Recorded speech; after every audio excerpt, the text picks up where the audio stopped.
Welcome today to the FAQ Business Podcast. I am finally happy to say that we are back on track. We've got guests. Yay!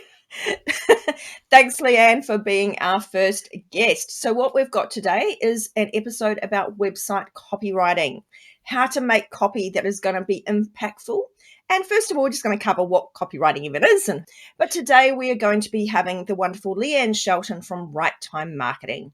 She's going to introduce herself shortly, and we're going to go through some tips about how to get your website copy working for you, getting your tone of voice right, and just how much of you to inject into your website, because a lot of people are confused about that. Welcome to the FAQ Business Podcast for business owners, covering 4 pillars: actionable education, inspiring leaders, businesses like you, and thought leadership, where we challenge your thinking. Hosted by myself, Jane Tweedy, I'm founder and lead trainer of FAQ Business Training, where we want to avoid you getting ripped off or ripping yourself off. We'll feature an amazing diversity of guests with lots to educate and inspire you. Let's jump into today's episode of the FAQ Business Podcast. Welcome back to the FAQ Business Podcast. I'm Jane Tweedy, your host, and today I've got the wonderful Leanne Shelton of Right Time Marketing. Hello, Leanne. Hello, how's it going? Good, lovely to have you here today. So Leanne has a bit of a background in journalism and marketing. She founded her business Right Time Marketing back in 2014, so she's been around a while now. She's actually more recently niched into health and wellness. And she does a lot of SEO copywriting, so search engine optimization copywriting, something that we both agree is incredibly vital for businesses. She also hosts her own podcast, which is always good, which is the Marketing and Me podcast. She is an education partner with the Sydney Hills Chamber and an affiliate trainer with Women with Altitude. But Leanne, tell us a little bit more about you and what makes you tick. Oh, what makes me tick? That's a scary thought. Apart from having my business, I am married with 2 young daughters. They are nearly 9 and 6, which is a scary thought. I live in the Hills District. I do a lot of networking. So I'm becoming more and more known, all about building my brand and awareness and everything like that. I love, the health and wellness niche just seemed to be a good fit for me because I naturally gravitate towards people in that industry when I'm networking. And I also have my own interests in, keeping healthy, meditation, personal development, everything like that. So I'm a runner as well. I never was as a kid growing up. This is something just as an adult I'm trying to get into. And I've got the goal of the City to Surf coming up and actually, surviving that. But so I love writing, has always been my thing since I was a kid. I remember it was back in like year 2, I learnt punctuation, and for me, it just made sense. And I knew I wanted to do some sort of writing career and then later on some sort of writing business, but I had no idea what else there was apart from journalism and being an author. So I kind of learnt through doing internal communications and marketing, there's this whole world of marketing communications and copywriting. And I love it because it's a lot more variety than just journalism, like write an article, spit it out, rinse and repeat. I love that there's a bit of PR, there's a bit of events, there's a lot more because I need variety in my day because I get bored. And so I just thought this is my thing. So I started my business actually initially thinking I was going to do newsletters for small business owners. And then I realized they're not, yes, that's nice to have, but it's not a massive need. But writing for websites is a massive one. And writing blogs is another big one. So they're 2 of my specialties now. Specialty, I believe, is you did Dancing with the Stars recently. Yes, I did. So it was a bit of a challenge. I've been a dancer my whole life, but not partner dancing, I guess you could call it. Yep. So I took on the challenge to, learn the cha-cha, and it's like Dancing with the Stars. So you learn over 10 lessons, and then, you perform in front of judges and an audience, which was very full on, a fun experience. And just, a lot of fun learning something new. And I'm always stepping out of my comfort zone and trying new things. And you raised money for charity doing that, right? Yeah, it was all for Cancer Council New South Wales. So Awesome. we're all aimed to raise a minimum of 5,000, which I cracked, which I was very happy about. Some raised, yeah, I think in total as a group, we raised over 120,000. Wow, that's awesome. Absolutely incredible. And I've now decided Cancer Council New South Wales will be an ongoing charity of mine. I have personal connections. My dad's going through chemo, has been on and off like 5 years. So I've decided it's going to be a key part of my business, putting for my meetups that I run. Basically, I have a little $5 donation for those who want to come to my meetup. And I've got to work out a way to incorporate other ways for my business, but I want to do it. No, that's really cool because obviously we also support those sort of causes as well, and that's why my hair got all chopped off. Yes. Donating it to a variety children's charity as well. First of all, before we get kicked off mainly into this, what is a copywriter? Because I know some people don't really get what a copywriter actually is and what they do. Yeah, I do have the question, oh, is that like the copyright symbol thing? And then I get all these legal questions thrown at me. And I'm like, yeah, no. It is confusing, but no, it's different. So it's basically writing words for business purposes. So like for writing websites. So you might go to a website designer to make it all look pretty, but the words are a key component to your website. And I know there's a lot of people out there who hate writing, but there's people out there like me that love it. So we step in and it's like being a ghostwriter. Like we try and get into your brain and write as you. And so we don't put our name to it. It's all just us. And I'll mention later on how I get into your brain without doing it in a creepy way. But yeah, ultimately it's writing on behalf of business owners to get key messaging out to their ideal clients. Awesome. Okay. So if we're talking specifically about website copy, which we are today, and some tips and tricks about how to make that more impactful to our small business owners, what's the best way to structure that website copy to make sure that it is engaging? Okay, so first of all, you don't want to have big chunks of text. Oh, Please yes. do not do that. You yourself will know what you find, because when you're reading online, you skim read. So you can't have massive chunks of content because your eyes are just kind of like, just get overwhelmed. The best tip is to break it into paragraphs. And one-liners or 3 words in a line even can make a massive impact.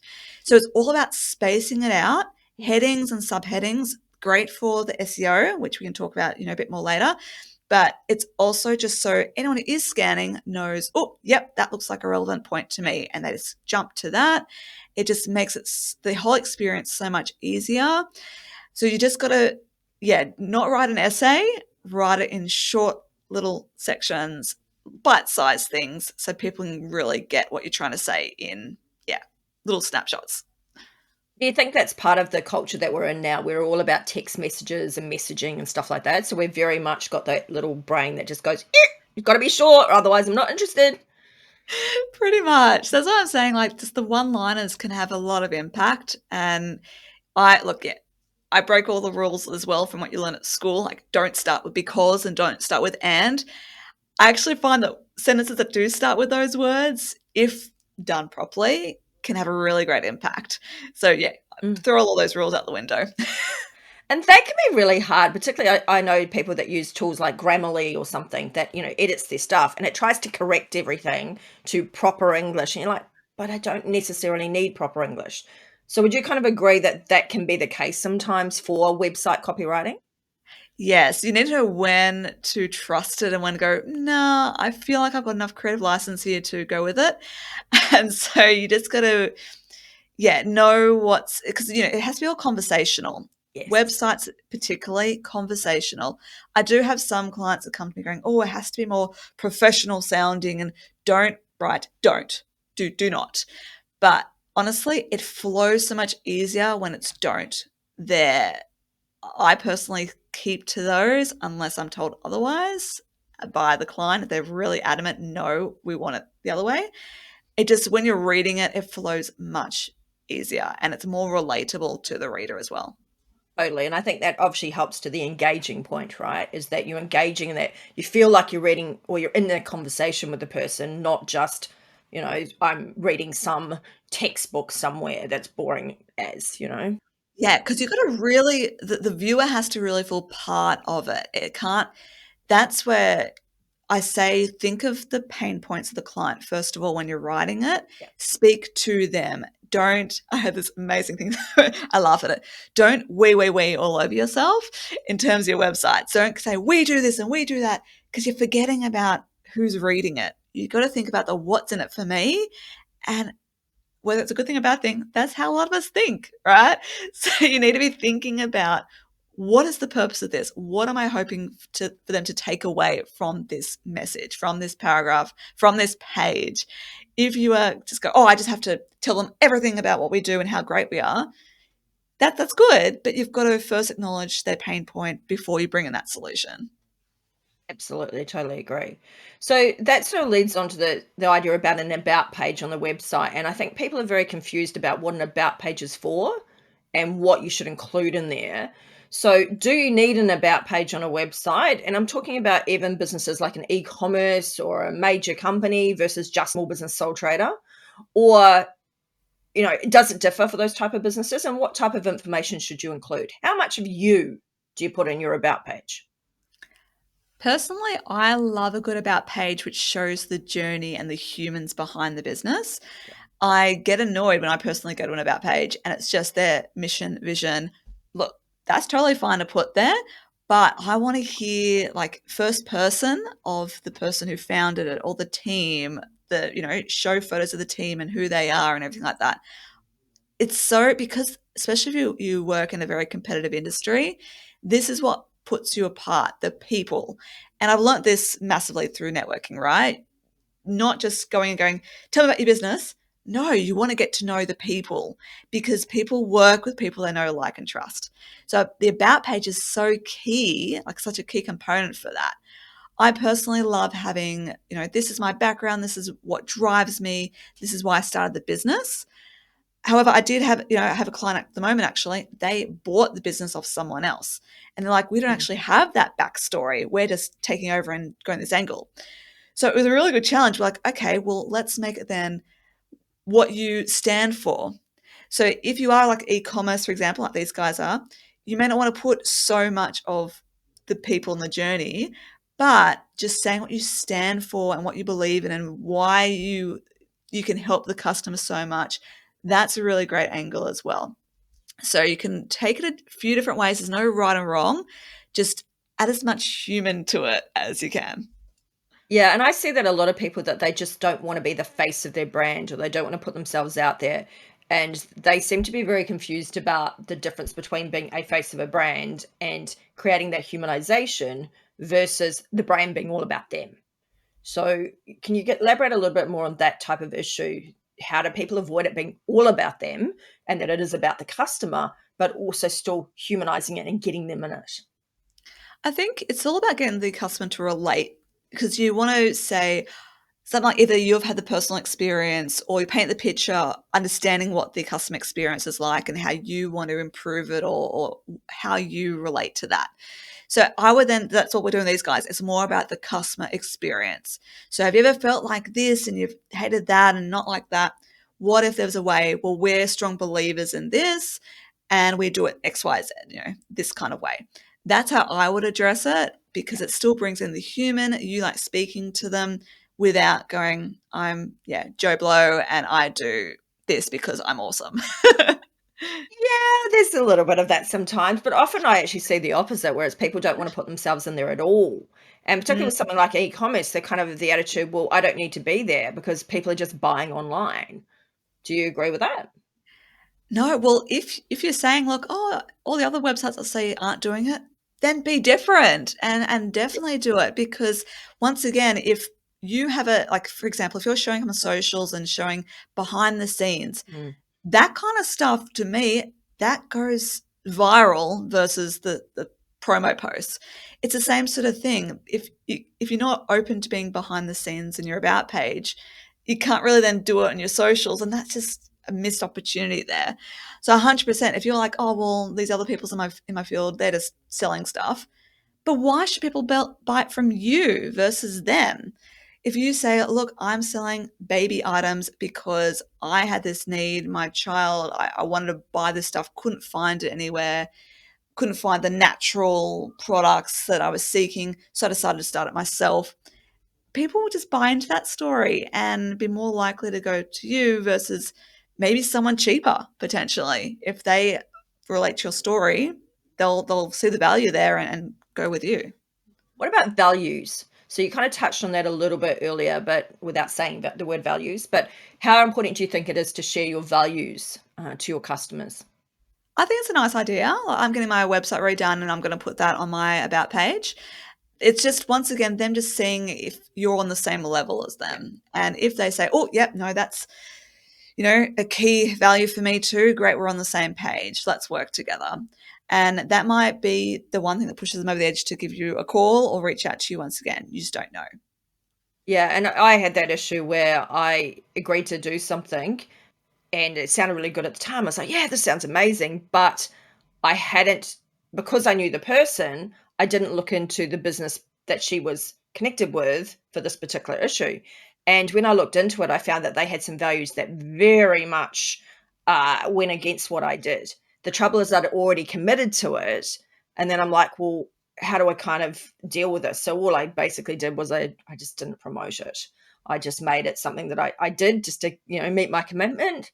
But I certainly learned from that. Don't ever, forget to check things and go, no, wait, sorry, what business is this or who is this for? I failed to ask that question and that really cost me. So I guess having that information on your about page really helps people to go, does this, like you say, is this a business I want to work with? Yeah. And so if you work with charities, for example, put that on your about page. I know some people are like, oh, I'm uncertain if I want to do it. But if people are like, oh, no, I also connect with that charity and I also agree with that cause, that once again could be, saying things like a certain percentage or every dollar I make goes towards planting more trees or something. And they're like, oh, I also believe in, helping Yeah. wildlife in the forest and stuff. So that one little could be a one liner, but that could just be something that brings someone else on board. Absolutely. Like there's a toilet paper company, Flushed Eco, and they fund one of the sea bins in Sydney Harbour. And I love snorkeling. So anyone that's supporting getting, waste out of the ocean, this is all good to me. Like, yes, I'm like, yeah, that's going to be me signing up for that. So it definitely makes a difference, I think. So how much information or how much of you do you include in your website and other places, not just the about page? So people come to the homepage, how much should they see of you? It comes down to, I guess, the size of your business. If it's obviously pretty much you in the business, I think a lot needs to come out. I once heard that rule of always use we and us, even if you're a one woman, one man show, and because it makes you look bigger. I've actually learnt that these days, I think because business ownership is just becoming, I don't know, more mainstream, that people don't mind if it's just one person doing it as long as they do a really great job. So it comes down, if it is just you, then say, I do this and I believe in that. That's great. And so you kind of just, it's kind of like a one-way conversation with people. Are you struggling with this? Great. Well, I can help you with that because of X, Y, Z. And this is how I do it. That's probably enough. If it is a bigger company, you can obviously say we. And I think it is just, once again, connecting on that human Yeah. level. Because if you go and third person, the team does this and this, and they are great at that, it kind of separates and isolates you a little bit from the Yeah. reader, I feel. Yeah. So if you make it more of a conversation, it just makes just more relatable. I mean, I know some people, for example, like the about page to be in third person, it does separate you. I think it is so much warmer to have it in the first person. Yeah, and I think it definitely differs for different types of businesses and things as well, and just what you're trying to get. So I definitely say to people, if you're always intending just to be you, then why would you do anything other than I and talk about, yourself in the first person? Because you are the business, you are the person, particularly for something like psychology or something, if you are the only psychologist, they are going to interact with you, connect with you. They're not connecting with some random other person. Whereas the opposite if you want to grow your business. So if you have a psychology practice and you want to have 4 psychologists, then you don't want to focus too much on you, because then they will expect you. Yeah, that's it. So you just adapted based on, I started with eyes, and then I'm like, well, there's not a we yet, but I'm moving that direction. So I started using the we and the us and everything like that. So just kind of get a good feel of how you want to come across to your Yeah. reader. Yeah. And I know for me as well, because I used to do some resume writing and still do some training for resume writing. But when I do that, I'm very much, I say to people, you write it in the first person because you certainly don't want to appear pretentious writing it in the third person, but you actually don't necessarily include personal pronouns. So you start with verbs, you start with those active words rather than starting with I. And that comes back to your we comment earlier. The last thing you want is a page of copy on your website which starts with every sentence, we blah, blah, blah, we blah, blah, blah. It's like, hello, are you forgetting who you're dealing with here? A customer. Yeah, you have to flip it. So I highly recommend going back and looking at your website copy now. And if you are focusing on what you offer more than the benefits for the potential customer, then flip it. So Yeah. we do this. All right. So you want this? What if you could have that? Great news. There's a solution. This is what we do. Yeah. So just kind of flip it, always thinking, what are they getting out of this? Is this helping their problem? Absolutely. So if people don't want to write copy for their website themselves, what can they do? Well, there's there's a little trick that if you don't want to use a copywriter, so forget, okay, there's 2 ways you can do it. Obviously DIY, and I recommend getting onto like Zoom, which everyone's very familiar with, and just say, all right, click record. What do I want to have on this page? And just say it out loud. Get it all out, all your thoughts that you want to get across, what message you want to get across. You have that recorded, you download it and get it transcribed. And I use like rev.com. You can also use Otter. There's a few different ones. Then you have a transcription of everything you said. Yes, it'll be messy, but that gives you a great starting point to then write it. Because I know so many people get writer's block, myself included, when you see that blank screen and like, okay, it's all in my head. I can't literally get that message through to my fingertips to type it out. Or as soon as I start typing it, especially the perfectionists out there, it's just not working. And you're overanalyzing it before you even get it out there. So by just saying it, recording it in the transcribe, you at least have a starting point, then you then weed through it. Now that's still overwhelming for you, because that, I know that can be confusing. Then obviously you can get a writer to do it. So how like I do it, I've started doing a similar process to that. I do the briefing by interviewing via Zoom, and I'm asked the questions, I get it all out of your head, and then you got it transcribed, and we literally have your words to work with. So then we write it for you on behalf of you, and it means minimal rounds of edits because we've literally used your words.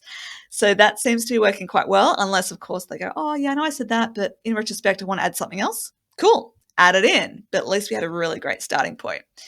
So I know a lot of people are hesitant to hand it over to a copywriter. They're like, oh, well, they just don't know the business as well as I do. How can they write it as effectively?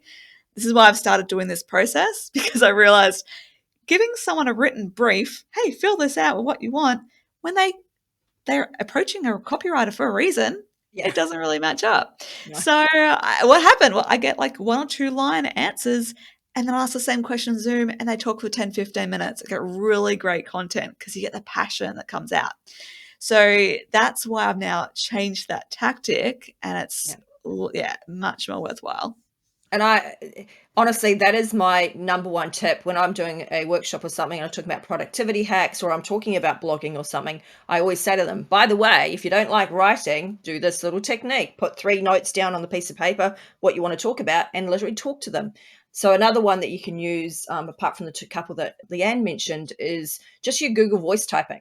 So I just go into either notes or into an email, go up to send myself an email, and I literally just turn my Google voice typing on, and off it goes. And I found using Otter, I found it slow. And I don't know whether that was just a bad experience with it, but I found it really slow to do it live. because I was doing a live recording into my phone. So I found that was useful. But obviously Otter's good for something like, recording off transcribing off a Zoom or something, which is cool. So I like that idea too. But Yeah. it's such a good way just to, I think the other issue that you mentioned, you sort of alluded to, is before when you got people to write it down, they weren't writers, so weren't getting the best out of them. But also you're not getting their tone of voice. You're not getting them out of it. So as a copywriter, how do you meet that challenge? Because I know some people go and hire someone because they think they're quirky or funny, and they personally aren't quirky or funny. How do you make sure that that person's personality shines through so that they don't have somebody come to them thinking they're going to be quirky and funny, and then of course they come to them and they're dry and not, and then it's like, oh, because obviously you feel disconnect, then you go like, something doesn't feel right, but you don't necessarily know what it is. So how do you keep that alignment with that tone of voice? Well, I do. Look, I ask the question, what's the tone of voice? And quite often the clients have no idea.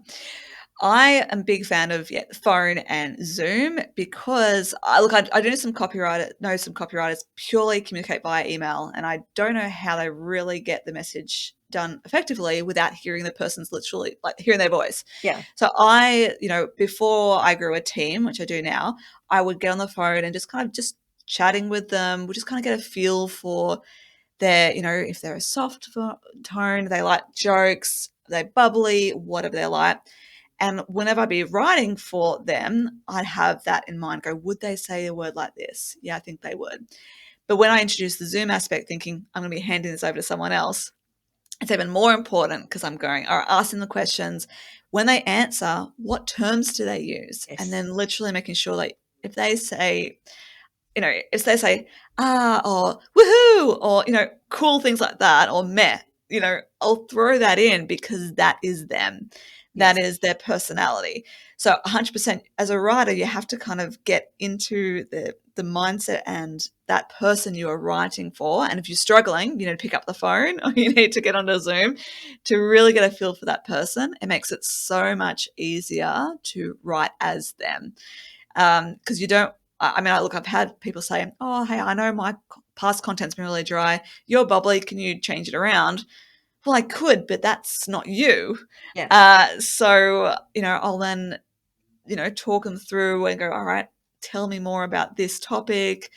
And then I can still write it as them, Yeah. but through their spoken word, which is probably a bit more of the personality they want to come through versus when they type it and they go into essay mode. Because it's very easy to lose your personality when you go, all right, I'm going to type this out. And you're just thinking old school, uni, high school days, and you move into that mode and you forget to type as you talk, which is a big thing.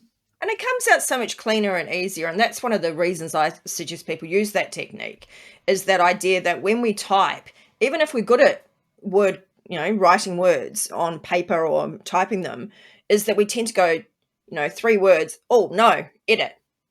3 words, oh, edit. 3 sentences, edit. And the trouble is when we do those edit process as we go, is that we lose the momentum and the thoughts that we actually had to create that amazing content. So it's such an important thing. And personally for me, I used to get horrified when I'd hear copywriters say, oh, I just get them to put those few key tips down or those 3 things, and then they would go and research it. And I'm like, sorry, but aren't you researching their competitors' stuff and actually having their competitors' voice potentially creeping into their copy? So that leads on to choosing a copywriter. So how would someone choose a copywriter? What sort of questions should they ask? What should they be looking for? And how do they get that right fit with that person? Oh, great question.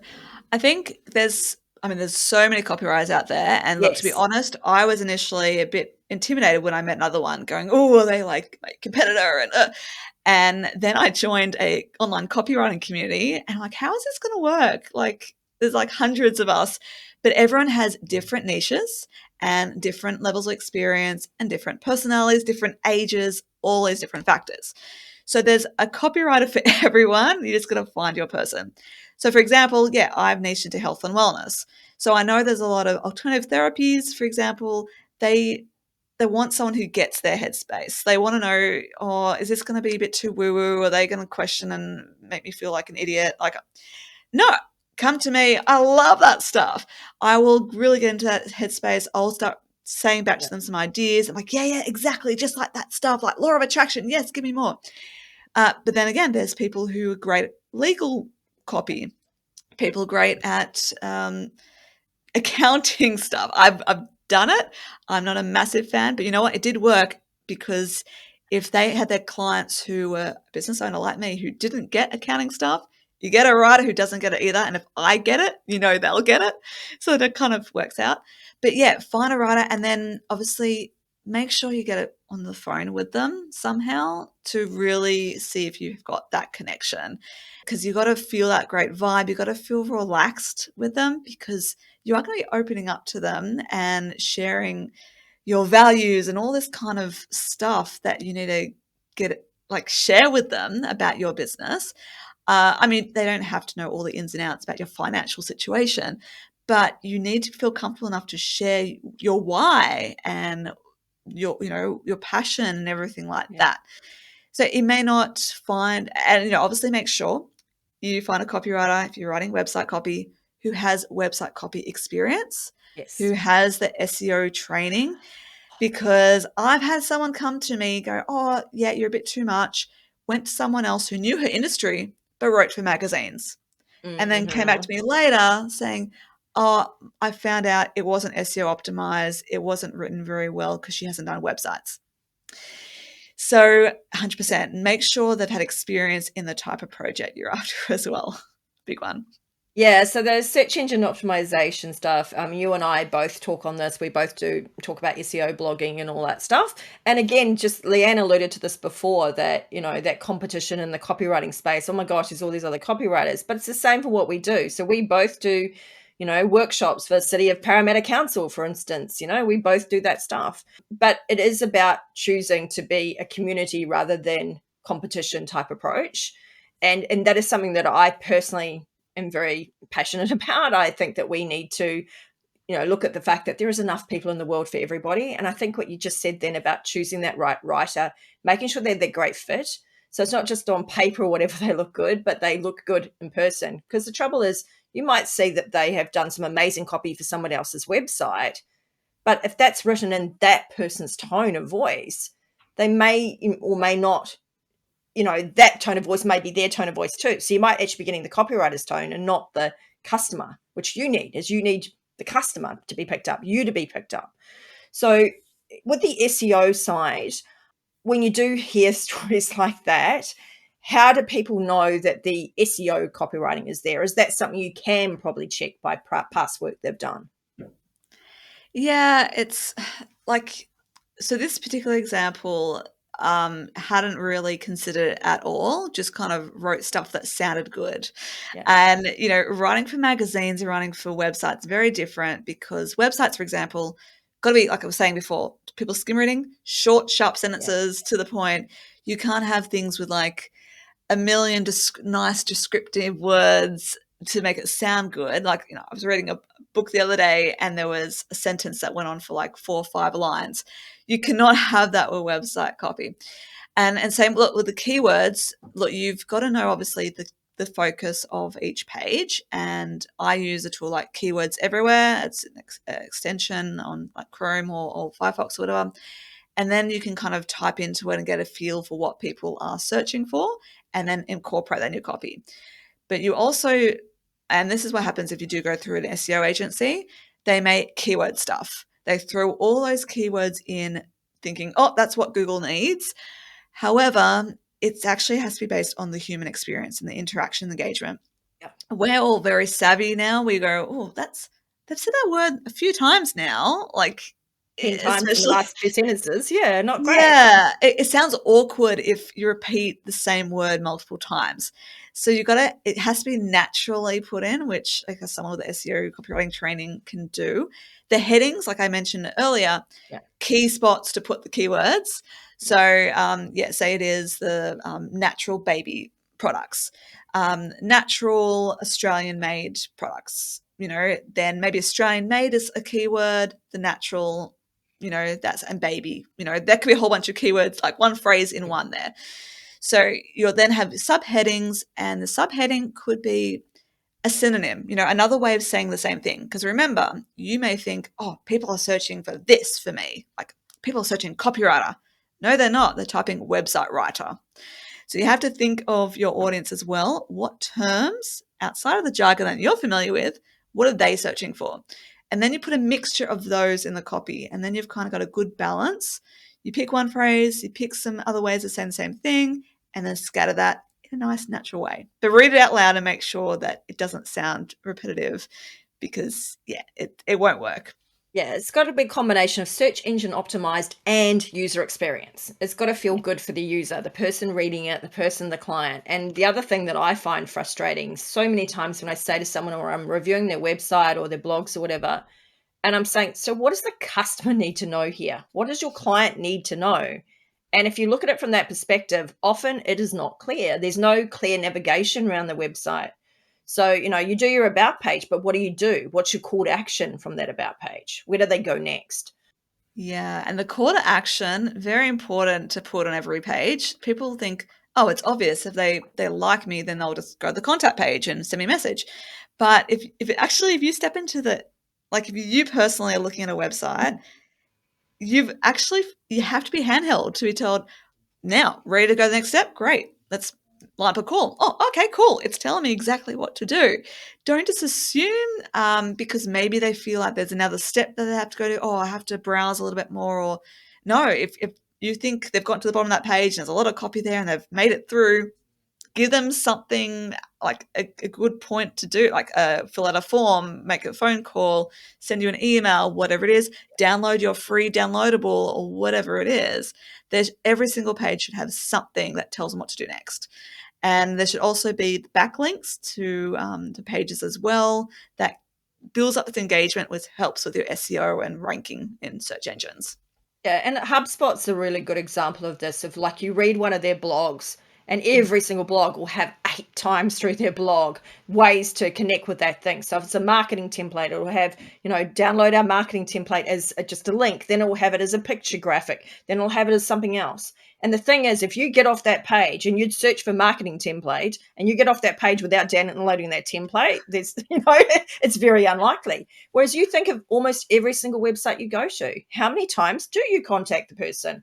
How many times do you, download something or do it? Very rarely. So, like you say, you've got to have that call to action. You've got to, or tell them what to do. And call to action is not just sell.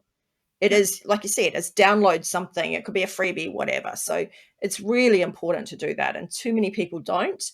And it gets really frustrating because you're looking and go, so what do they do now? And the only thing is they go up. And what do? They go to the back button and off they go back to Google search and they look at the next person. Yeah, because I feel a little bit lost when I get to the end of the copy and there's no, what next? It's, even though if I'm interested, I contact. It's still, I know, you're just going to spell it out still. I don't know why. It's something that's psychic. I think it's a psychology thing around it. Yeah, I think so. Talk about that. So obviously you've been in business, you said, for 7 years. Is there any kind of tips from being in business for 7 years that you can share with our audience? Like, did did things go to plan on day one and you were just this huge success? You put up a website with great copy and suddenly, oh, yay, I'm full of customers. Did that happen or did something else happen? No, well, it's all been very experimental throughout the phase. I've loved it. I've loved having my own business and being my own boss. Initially, when I did start, I did have the security of a 3-day week. You can call it retainer, you can call it part-time, whatever you want to call it. And then 3-4 years ago, I went full-time. So I didn't have that security of, that.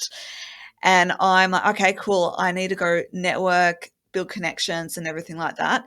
What's been I've just kept trying different things. So I tried moving into strategy instead of copywriting, strategy first, and then business dried up for 5 months. I'm like, oh, okay, go back to copywriting. Oh, look, things are picking up again. So don't be afraid to, I guess, play around with different things. It may feel right at the time and then it doesn't work out. That's okay, as long as you keep on going and don't go, oh, I'll throw my hands up, I'll go get a full-time job now. Then the networking's been a big part of my marketing strategy for building awareness and that know, like, and trust factor. Yeah. I just want to add as well, networking, don't go in looking for sales or you will be disappointed. Think of it this way, like networking for me has built up friendships with business owners who are just like me. They get me so much more than people that don't own businesses in my Yep. life. So I relate to them so much more.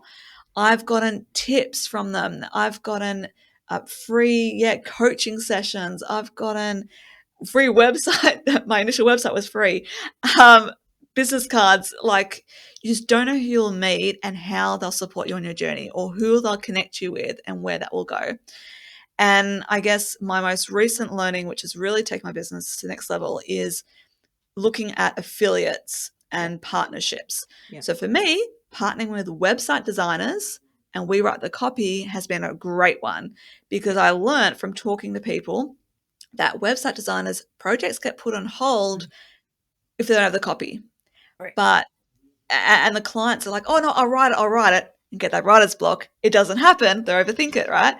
So at least all right, well, here I am. We write website copy. We know what we're doing. Then there's a solution for the website designer. And it also makes them look better, because the full product, website design and copy, looks great, rather than beautiful website, but the words are crap. And ultimately, the words are what makes a website. But people don't realize that, I think. And the pictures. So do you tee up with people as well with the picture side? Like, if you're writing a blog for someone, will you source images for that blog if they pay you to do that? Or will you say, no, you've got to sort out your own images? Bit of both. So sometimes the clients say, oh, look, we've got a gallery of stuff we've had. You can pick and choose from our gallery. I also use you can use Pixabay and Unsplash for free images. Yep. I also have a deposit photo account, which I got from a AppSumo deal years ago, and I still got like 50 may have got photos. a few of those. Just a few of those. Yeah. I know you're a fan of AppSumo. And yeah, so a mixture of different things. And then also, because we also create socials because we're big on repurposing blogs. So if it is a blog package, then we'll source images. I've paid Canva accounts. So Canva has also great range of images that you can use too. Cool. And do you have a productivity hack? I like to get our guests to share a productivity hack, because all small owners struggle with time. So what's a productivity hack that you have? So one that I've just taken on recently, because like I said, I'm working on a new website, but always writing everyone else's copy, but not my own. I lined up with a fellow business owner Friday afternoon, 3 p.m. to 5 p.m., a writing time slot. And I could put that on my calendar any other time and not make a meeting, but who's keeping me accountable? So by having that Friday afternoon, 3 to 5, I'm the one, actually, it's me setting up the Zoom link, so I have to jump in and set the Zoom up and whatever. It then forces you to actually do it. And we do the Pomodoro methods. So we go, all right, I set the timer for 25 minutes and no distractions, just focus. 25 goes like that. We're always like, what? Okay, let's get back into it. And I'm smashing through my website copy now, whereas I wouldn't have done it before. So get a friend, go, all right. And it's actually growing. There's 4 of us now doing it, and it might grow a bit more. Just, all right, this one day a week, every week, will you be in a meeting with me, even if they're working on something else? Yep. And just to have that person to keep you accountable. So literally you just have it on in the background and you just go and do your own thing. And then at the end, because you're doing Pomodoro, do you do 25 minutes of your own thing and then have a 5-minute chat? Yeah, pretty much. So 25 minutes, the alarm goes off, we mute ourselves and turn screens off in between, turn it back on. Hey, everyone, that's 25 minutes. Oh, wow. What did you get done? Great. What are you going to work on now? And then set the timer and do it again. So we get, roughly 4 in the 2 hours. And I feel accomplished before I hit the weekend. So that's a good feeling too. That's awesome. I think that's a really cool idea and something a little bit different, and just a different way of doing accountability and Pomodoro and things, and mixing it all together into one better thing. So it's better than the sum of the parts, which I think is really cool. So obviously we want to end with a call to action. So how do people get hold of you? Yes. Well, you can find me on LinkedIn. Just look for Leanne Shelton. I'm also on Instagram, Leanne Shelton 247. Getting into the reels at the moment. So give me some feedback on those. And what I'm also going to offer for your listeners, Jane, is a free 30-minute website review. Okay. So we'll do a little Zoom and I'll provide you the links. And basically we'll just talk through your website and I'll just give you some tips, and then you can go away and action them, or if you want to take the next step and get me to help, then it's up to you. But I'd love to offer that to your listeners. That sounds really cool. So thank you so much, Leanne, for coming on today. Hopefully our listeners have got some great little tips and actionable education they can take away to make changes to their website. So definitely have a look at your own website yourself. If you have any issues, then either reach out to Leanne or myself. We can both help you in this area. So we would love to get some help with your website. We really want to make sure that you are having that impact on your clients. You're engaging with them. You're getting that personal connection so that people actually want to take up your product or service. Thank you for listening in again today. This was the FAQ Business Podcast with our guest today, Leanne Shelton from Right Time Marketing. Thank you. Bye-bye. Thank you for listening to today's episode of the FAQ Business Podcast. Available on all good podcast services. You can subscribe today via faqbusinesspodcast.com.au or directly on Apple iTunes, iHeartRadio, or Spotify. Subscribe, follow, share, and where able, review our podcast or leave us a comment on either YouTube or our blog page. Thanks for helping us to help you, the small to medium businesses who are growing and want to make a difference. Look forward to connecting with you again on the next episode of the FAQ Business Podcast.